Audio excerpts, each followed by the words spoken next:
Babe, pili ka lang dyan ha. Ako na bahala magbayad dyan. Sagot ko na. Talaga ba, babe? Thank you so much. Ikaw pa, malakas ka sa akin, babe eh. Sus! Nambobolan na naman to. Ito, babe, oh, may nakita ako, ang cute.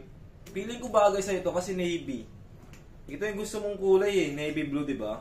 Ayaw nga, babe. Parang mas bet ko yan. Magaling ka rin pumili ah. Pero babe, may nakita rin ako. Ito, cute din oh. Tingnan mo. Oh, di ba? Beige yung kulay niya. Pak? Pak? Pak. Ganun.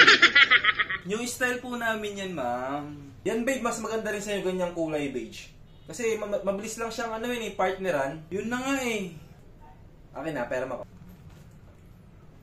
Pakuha na lang natin tong dalawa. Miss, pwede po pakuha ito ng bagong stocks. Pawait na lang po, sir.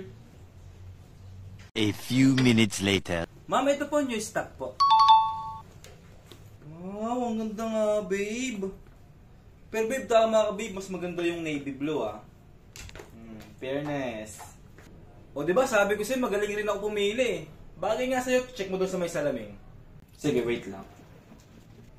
Miss, naka-sale ba yung ano, yung navy blue? Ay, sir, hindi po. Naka-regular price po siya. Magkano siya, miss? 9,500 po siya, sir. Lah! Putang inang yan. Parang isang cut-off ko yun, miss, ah.